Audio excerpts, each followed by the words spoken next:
B1, l'essentiel de l'info.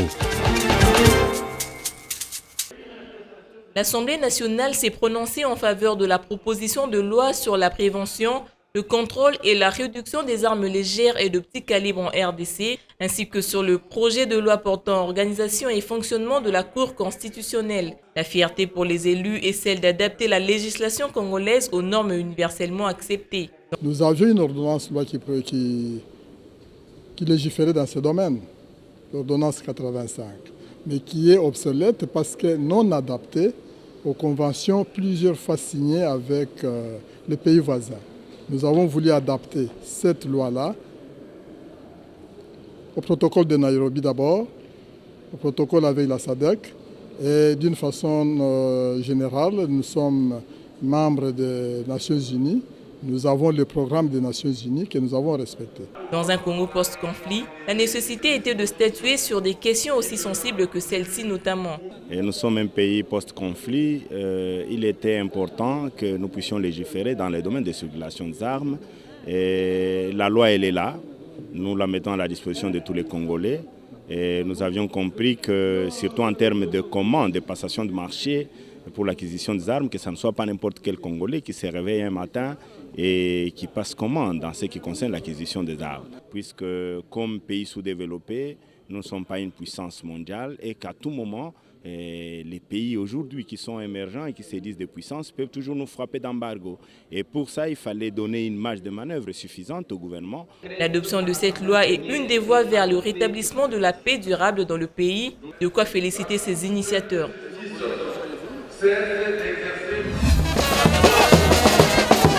Optimistes jusqu'au bout, indépendamment d'inévitables péripéties qui devront entourer le procès de leur leader, cadre et militant du MLC, continue de croire en sa participation à la prochaine présidentielle.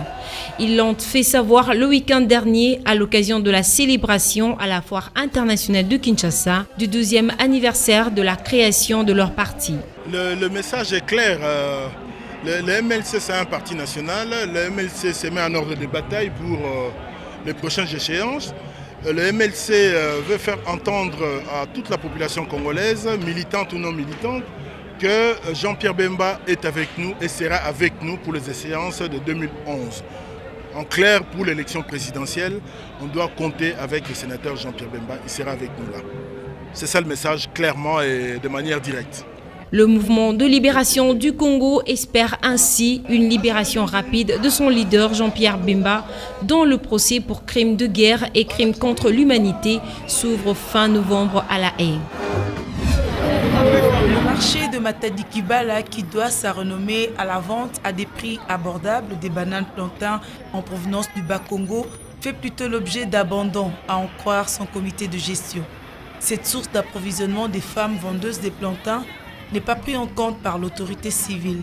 Une situation qui ne rassure pas les responsables de Matadi-Kibala qui, eux, envisagent de faire de ce marché une référence de la vente des bananes plantains. Par exemple, ce qui concerne les bananes, donc on en consomme vraiment beaucoup au niveau de la ville de Kinshasa. Mais tout passe par ici. C'est l'unique marché au niveau de la ville de Kinshasa, ou l'unique endroit où on en trouve à un prix vraiment trop bas. Et puis des produits de très bonne qualité, à provenance de la province du Bas-Congo. Donc, c'est pour cette raison d'ailleurs, nous aimerions que le ministère de l'Agriculture puisse nous aider à faire la promotion de ces produits.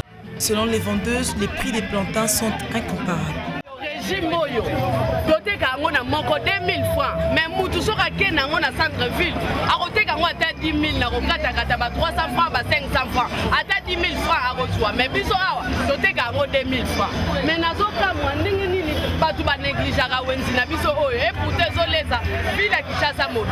les usagers du marché Matadi-Kibala attendent l'érection d'un marché digne de ce nom. L'implantation de ces bambous, des bananiers, de la pelouse dans ce ravin, ajoutée au puits des rétentions creusées dans les parcelles, Autant des dispositions prises par les habitants de l'avenue Congo dans la commune de Mongafula pour contrer l'érosion qui les menace depuis. Une façon pour ces derniers d'attendre de l'autorité son appui. Ce sont de protection éphémère. Nous sommes consciencieux avec le peu d'efforts que l'on a fournis. Néanmoins, ça nous garantit déjà l'ordre de sécurité. Mais si l'État intervenait, alors ça sera alors mieux. En attendant cette réaction, l'autorité municipale s'adonne à la sensibilisation de ses administrés pour les premiers secours. Dans la commune, il y a des petites têtes d'érosion à gauche, à droite. Nous sommes en train de lutter ensemble avec la population pour voir comment nous pouvons nous en sortir. La saison de pluie qui s'annonce, vous avez vu la pluie qui s'est abattue aujourd'hui. Nous sommes en train de leur conscientiser, les sensibiliser, les vulgariser pour qu'ils puissent creuser des puits de rétention dans les parcelles. Ça nous permettrait de contenir les dégâts. Pour mieux prévenir que guérir, dit-on, le quartier Mazamba devrait servir d'exemple à d'autres. Plus que 2 minutes avant la fin de la première période, indique ces marquoirs. Alors que sur terrain, les espérantistes subissent la loi des maîtres des lieux par le corbeau du tout-puissant Mazembe. Dépourvu de gaz depuis le deuxième but des Congolais, œuvre d'Alain Kalutukadioko, les Tunisiens revenus sur la pelouse pour les 45 dernières minutes semblent n'avoir pas tiré profit de la magie des vestiaires.